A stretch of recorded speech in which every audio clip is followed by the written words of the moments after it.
Bueno, ustedes saben que se está celebrando acá en Buenos Aires y en otras ciudades del país la primera Bienal de Performance. Es algo nuevo. Yo estoy segura que mucha gente no sabe qué es una performance, así que yo empezaría por ahí. Estoy con dos curadores de la Bienal, que además son dos importantes curadores argentinos, Andrea Yunta, Rodrigo Alonso, y yo empezaría por ahí. Gracias, Rodrigo, de paso, que es la primera vez que viene al programa. Gracias por invitarme. Bienvenido. Digo, ¿qué es performance? A ver, Andrea, ¿cómo se explica esto? Porque es bastante ambiguo el término, incluye muchas cosas.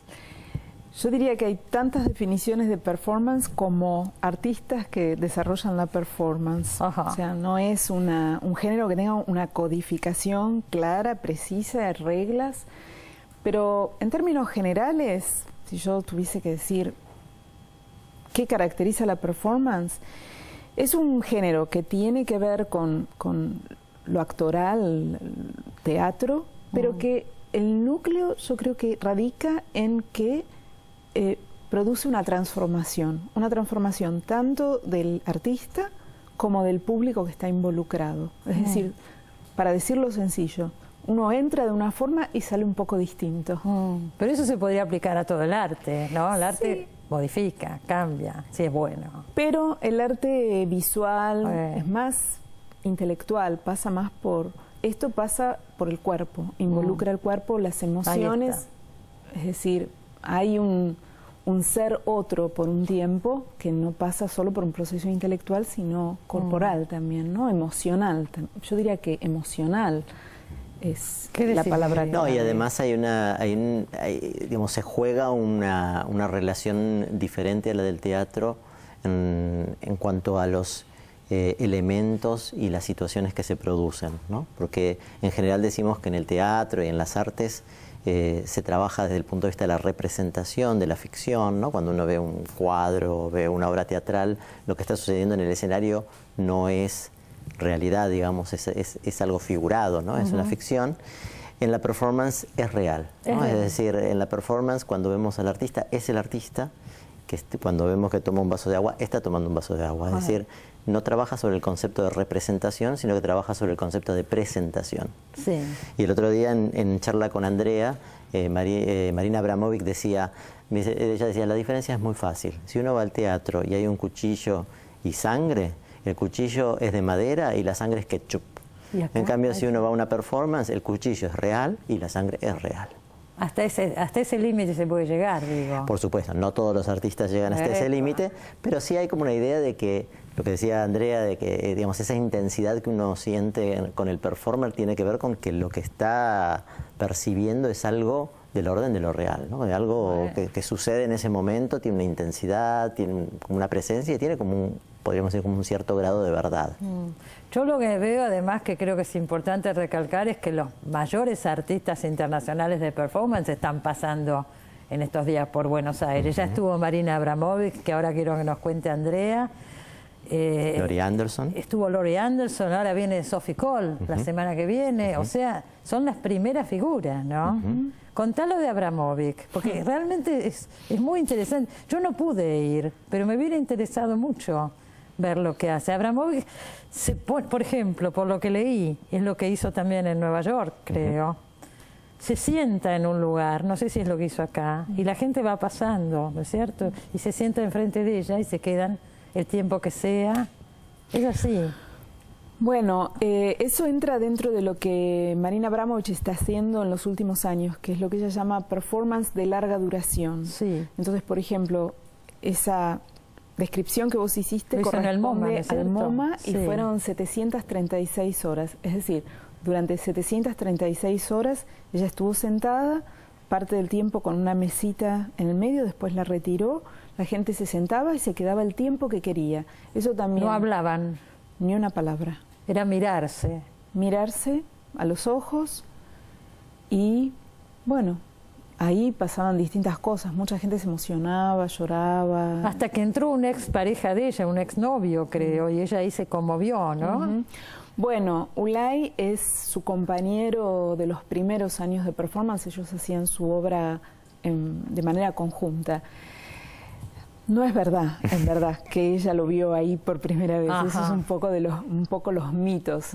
Él era invitado de honor a la retrospectiva. De hecho, yo creo que lo vi a él en los videos de la celebración de sus 50 años. O sea, que hay un poco de mito. Más allá de la desmitificación que uno Siempre puede hay hacer. representación, ¿no? Siempre hay, Digo, la imagen, aunque uno no conozca la historia, es completamente conmovedora.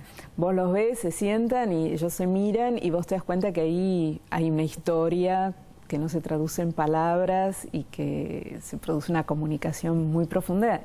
Y es como de las escenas más románticas que uno puede imaginar, ¿no? Ella es como la iniciadora de la performance, o por lo menos de la performance actual.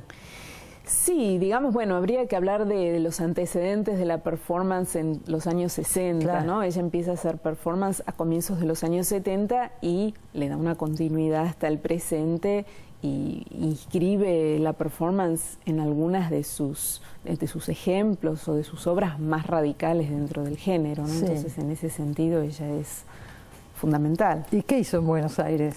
Bueno, en Buenos Aires hizo también, dentro de esta modalidad de la larga duración, algo muy parecido a lo que hizo en Serpentine Gallery en Londres, que eran 512 horas de ejercicios que el público realiza, y eran prácticamente los mismos ejercicios, solo que acá fueron 16 horas, es decir, 2 días, y por eso no se llamó performance larga duración, sino workshop. Los ejercicios son ejercicios que están involucrados con distintas tradiciones culturales que tienen que ver con, bueno, en primer lugar, el silencio, no se podía hablar. Había que dejar el celular, había que dejar todo aquello que te conecta con la vida cotidiana y entrar a ese espacio en el cual había ejercicios como contar arroz y lentejas, es decir, cosas que parecen muy simples, pero que sin embargo cuando los estás haciendo te separan de los problemas cotidianos, de los pensamientos, de todo, y entras en un estado como de inmensa relajación, placer, te permite entrar en contacto con tu propio interior a partir de un presente. Yo lo que pensaba, ¿no? Les pregunto a ustedes, al escuchar una experiencia así, por ahí se acerca más a una experiencia mística o de qué sé yo, de meditación o lo que fuera. ¿Qué es el arte? ¿Dónde está el arte acá? Se diluyen mucho las fronteras. Bueno, hay algo de eso, y hay artistas que potencian, podríamos decir, ese costado místico, a veces es un costado ritual, a veces es un costado, sensorial, ¿no? Es decir, los artistas van trabajando sobre los distintos aspectos de lo que puede producir la presencia del artista en esta comunicación en el aquí y ahora, ¿no? Marina tal vez en los últimos años justamente ha potenciado mucho eso. Esa performance que estaban hablando de Nueva York es básicamente, podríamos decir, como una suerte de comunicación de energía entre el artista y el espectador, donde la obra se diluye. ¿La obra qué es? Bueno, la obra es esa transmisión de la energía. Es el cuerpo de ella ahí sentado, es la comunicación con el otro. Y es algo como de la comunicación, ¿no? Claro. Es algo de la transmisión de energía, pero de la transmisión bidireccional, podríamos decir, de energía, ¿no? Porque ella también es una persona que se interesa mucho por la persona que tiene enfrente, ¿no? No es que ella se está exhibiendo, claro, ¿no? Ella realmente está entrando en contacto con esa persona. Seguro. Se hizo en el Centro de Experimentación de la Universidad de San Martín, que vos dirigís, Andrea, y que me gustaría que contaras un poco porque es un proyecto nuevo también. Sí, es un proyecto nuevo. Era una planta de distribución de energía ubicado en energía. Sí, por eso uno dice, bueno, metafóricamente el espacio y su función anterior impregnan sus proyectos actuales y futuros. Es un espacio que tiene una dimensión muy especial, tiene 15 metros de altura, 40 por 20, entonces tiene el espacio es muy importante. Y la verdad es que la misma, digamos, ejercicios muy parecidos, que yo los vi en Londres, en este espacio creaban, o sea, incentivaban, acentuaban mucho más ese espíritu místico, digamos, la gente se abrazaba, o sea, había una cosa así como muy de mucho cariño y de mucha emoción. Pero la idea del centro es después de la Bienal de Performance seguir con este tipo de manifestaciones artísticas, digo, no es un lugar de exhibición de cuadros. No, una de las cosas que no va a pasar por mucho tiempo es clavar un clavo o levantar una pared de Durlock, ¿no? Es decir, el centro de la actividad es lo experimental, el cruce de disciplinas, que eso es algo que yo quisiera agregar cuando hablamos de la diferencia entre teatro y performance. En verdad, hay actores de teatro, productores y directores que también utilizan la vida y no la simulación. Por lo tanto, el límite entre el teatro y la performance, como entre el teatro y la literatura, las artes visuales y la música, sobre esa zona intermedia, gris, de cruces, que ya no se sabe qué es cada cosa, es sobre lo que queremos trabajar. Entonces, focalizados en performance, site specific, es decir, obras que tienen sentido en ese lugar. Se hacen para ese lugar y después se destruyen. Bueno, no se destruyen, se transforman en otra cosa. Digamos, pero se desmontan, no sé cómo decirlo. Son para ahí. Son para ahí. Claro. Sí, pero uno los ve, por ejemplo, en la Bienal de Venecia. Termina la Bienal y eso se desmonta y desaparece. Lo que Yo me acuerdo, Rodrigo, fue el curador de la muestra de Adrián Villarrojas en la Bienal de Venecia. Y eso también desapareció, y eso que no era nada efímera esa obra, porque era... ¿Y qué fue de eso? No sabemos. Desapareció, se destruyó, porque además es una obra que se hizo dentro del pabellón, porque no entraba por las puertas, y obviamente también se destruyó luego, porque no salía por las puertas tampoco. Claro. Pero bueno, estaba pensada justamente para ese impacto visual, digamos, con el espectador, y sí, para luego desaparecer. Y acá en la Bienal de Performance el otro día se inauguró lo que vos preparaste. Una exposición sobre la performance en la Argentina en la década del 90, también desde este lugar así amplio, como contaba Andrea, de lo performático, ¿no? Es decir, en el Parque de la Memoria. En el Parque de la Memoria. Ahí en la Costanera. Sí. Y es interesante porque bueno, es una exposición que dialoga mucho con el contexto de la época, un poco podríamos decir con el periodo menemista, y con un periodo bastante singular, porque si bien uno diría, bueno, la democracia de alguna manera ya estaba recuperada, ¿no? Porque ya hacía más de una década que los argentinos teníamos un gobierno democrático. Recordemos que todavía los 80 era una época un poco ambigua en relación a eso, ¿no? Es decir, la cantidad de intentos de golpe. Exactamente, los militares estaban como muy presentes, y yo creo que los 90 fue una época donde de alguna manera hubo como una suerte de reclamo social por el hecho de decir, bueno, hay que dejar detrás el pasado y hay que disfrutar.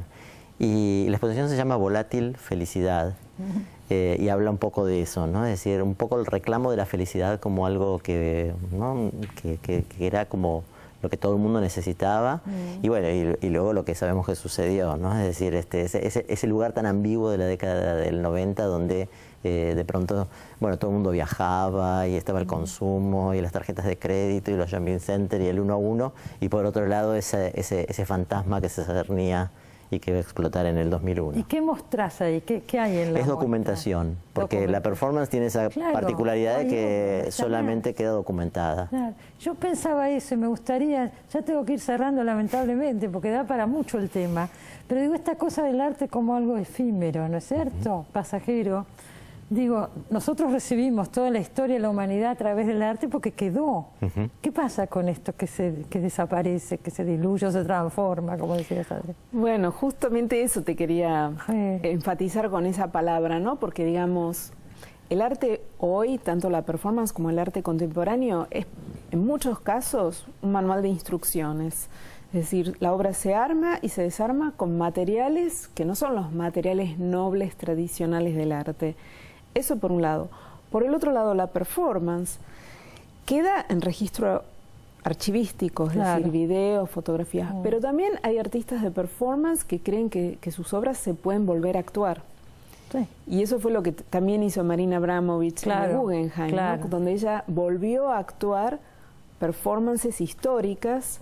Entonces hay una posibilidad de decir, bueno, puede volver a hacerse. Seguro. Depende del artista, hay protocolos, el artista tiene que ajustar a esos protocolos. Puede volver a hacerse, pero mientras estemos en este mundo, digo. Claro, no queda Por para... supuesto, ¿no es por cierto? supuesto. En la muestra del Parque de la Memoria, Diego Melero rehizo una performance del año 99, bueno, porque es el mismo artista, son, qué sé yo, 20 años después, pero con el mismo espíritu de la performance que había sido hecha originalmente en esos años. Bueno, ustedes son teóricos y convendrán conmigo que todo esto da para largos estudios, ¿no es cierto? ¿En qué representa a esta época un arte que es eso, un arte efímero? Bueno, creo que tiene mucho que ver con la época, ¿no? Es una época de lo efímero, la que estamos viviendo. Bueno, la Bienal de Performance sigue hasta el 7 de junio, creo. Exactamente. Está en varias sedes, acá y en las provincias. Va a estar también en el centro que se inaugura en el Correo, el centro Néstor Kirchner, que se inaugura el 25 de mayo. Va a estar Sophie Kohl ahí, ¿no es cierto? Sí. Que llegan estos días. Sí, cierra con una gran acción de Marta Minujín, que además es una acción que se va a hacer a través de una aplicación por celular, con lo cual también esta cuestión de lo inmaterial ¿qué te parece? es algo que está muy presente también en la producción del propio acto performático. Muy interesante de ver todo esto y de analizar y de pensar. Una última cosa, no me reten, me están haciendo señas, pero el otro día fui a ver la muestra que está en este momento en el Malva. Se llama, ahora no me voy a acordar. Experiencia Infinita. Experiencia Infinita. Y yo decía, no es parte de la Bienal de Performance. No. Y una de las personas que estaba ahí, que se me acercó, le digo, ¿esto es performance? Me dijo, no exactamente. Dije, ay, Dios mío, ¿qué diferencia habrá? Porque es eso. Son trabajos con actores, con gente que está ahí, qué sé yo, en una representación. ¿Qué diferencia hay con la performance? Bueno, son piezas performáticas, pero justamente la performance lo que nunca se hace es colocarla en una exposición que dura un tiempo determinado, ¿no? O sea, la performance tiene esa particularidad de que sucede en un instante. Claro. Si uno ya la transforma en un objeto que se exhibe durante 2 meses, como está haciendo el Malva, bueno, algo de la performance ha cambiado. Claro, claro. Es como son como esculturas vivas, ¿no? Podríamos decir. Sí. En un sentido son más eso. Lo que está vinculado a la Bienal de Performance es lo de Osías Llano.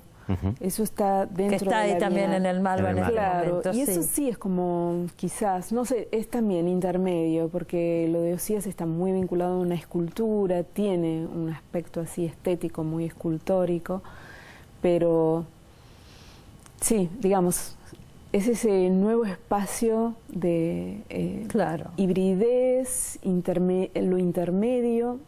Claro, tampoco hay que estar clasificando todo el tiempo. Por supuesto. ¿No es cierto? Es un hecho artístico y punto. Y el arte latinoamericano desde los años 60 contribuyó enormemente a ese campo. O sea que no es algo reciente y no es algo que nos está llegando de afuera. Los artistas argentinos y latinoamericanos fueron completamente precursores. Bueno, nombrabas recién a Minujín, por ejemplo, ¿no es cierto? Es la primera vez que se hace una performance, una bienal exclusiva. Eso sí. O sea, va todo el foco de atención ahí, ¿no? Yo les agradezco que hayan venido, supongo que se aclararon muchas dudas.